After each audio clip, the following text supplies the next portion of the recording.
Here's how you can use meal planning to save time, money, and make better food choices throughout the week. So, what is meal planning? Let's not overcomplicate it. It is just a simple tool or process of planning your meals for the week. But I know for a lot of my clients, it can lead to boredom around food. And a lot of people are kind of scared of starting that meal planning because they think it means they're going to have to eat the same food day in, day out. Don't get me wrong, that approach can work for so many people, and I have a lot of clients who thrive when they do it that way. But if you're someone who just hates the sight of that spaghetti for the third or fourth day in a row, then I want you to think about meal planning in a different way. If you're new to my channel, welcome. I'm so glad that you're here. My name is Erin Bazanke and I'm a holistic nutritionist. I've got a particular passion for helping women with stress, anxiety, gut health, and that gut-brain connection.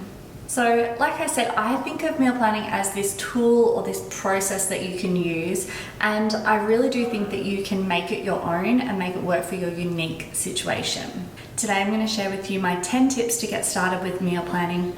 But before I do that, I'm going to introduce you to my friend Marissa, who also has a channel here on YouTube. She has created a video all about grocery shopping and meal planning, and I know you're going to love her content because I'm obsessed. What's up, guys? My name is Marissa Pellegrini and I have a channel right here on YouTube, and Erin and I thought this would be a great collaboration because I talk all things lifestyle design. So both interior design as well as hacks, organization, productivity, all those sorts of things. But I was actually doing a video as well, all about meal planning, meal prepping, getting things done in advance, as well as grocery shopping. So I wanted to give you guys a quick tip on how I plan in advance my grocery shopping and make sure that whole process is super organized. Every single Sunday, my family and I sit down and meal plan for the week. We decide what we're gonna have for dinner every night that week, as well as who's cooking it. And then what we've done, our huge life hack, is we have a shared note on our iPhones. From there, we go through and put a grocery list of every single thing that we need for the week on there. We also take a picture of the meal plan so we know all the meals that we're having for the week. As we go throughout the week, we also update it. So if we think of a grocery that we need, we just put it on that shared list. So if one of us is out and about and we're getting groceries, everyone knows they can just check that shared list and see if there's anything else that we need for the house, and they can check off whatever they buy. So it's just in one consolidated place. We all know what we need, what we don't need, etc. It's so great, and you guys should try it on your phones as well. So you guys can also follow me here on YouTube. My channel is Marissa Pellegrini, and I can't wait to chat with you about all things lifestyle design. So make sure you go check out her video, and I've also put a link down below for her Get Your Shit Together challenge. So I hope you enjoy. Okay, so back to my 10 tips about how to get started with meal planning. Number one is to actually sit down once a week and plan your meals ahead of time.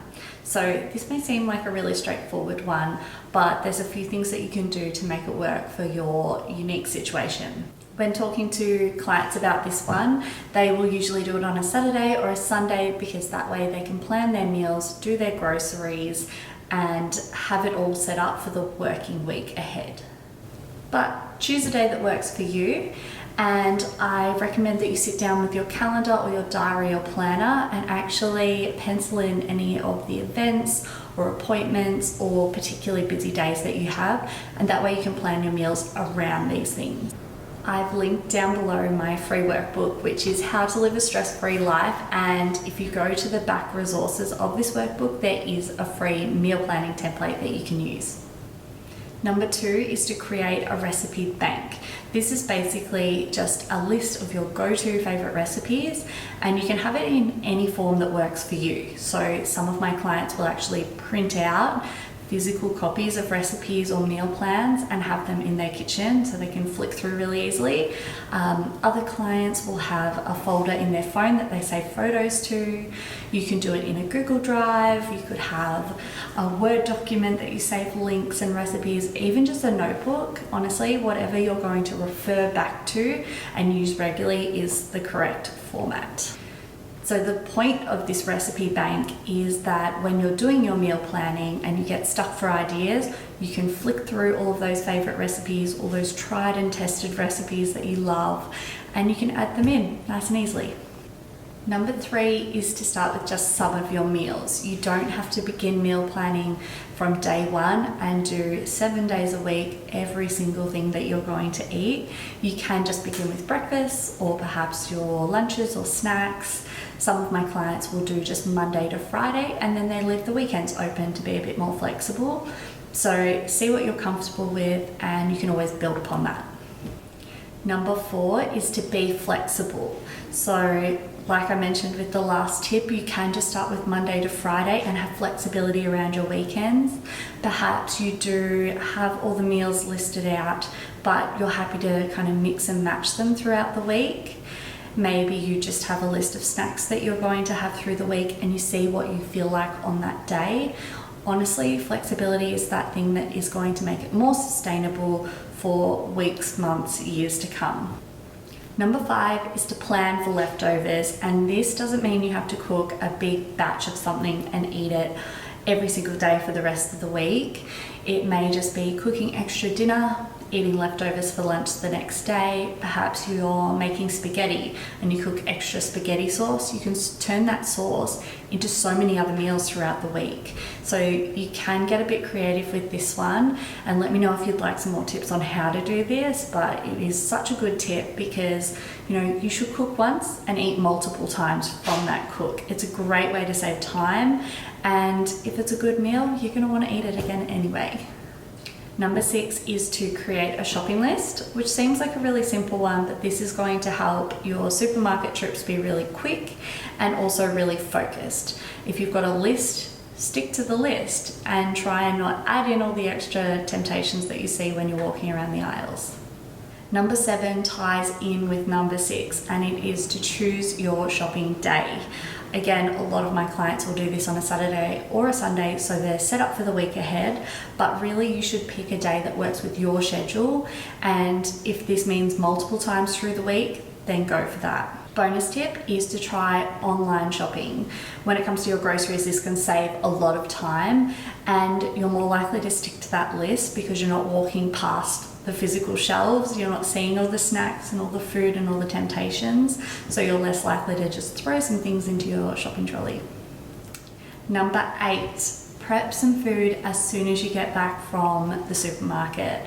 So this can look really different depending on what types of food you've bought, what types of meals you've planned, but for me this often means just washing some fruit so that I can easily grab it when I'm ready to snack.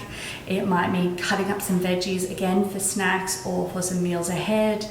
You might chop some onions so that there's less washing up through the week. You may roast some vegetables. Honestly, whatever you can do that will save a little bit more time through the week, especially if you know you're going to have some really busy days coming up, then I recommend doing that as soon as you get home from the supermarket. Number 9 is be really strategic about what you freeze. If you've got room in your freezer to utilize, then I recommend that you start doing that. Think about the freezer as your friend for future use. So if you're going to be cooking a big batch of something, but you don't necessarily want to plan to eat it the next day or in those coming days, freeze it for future.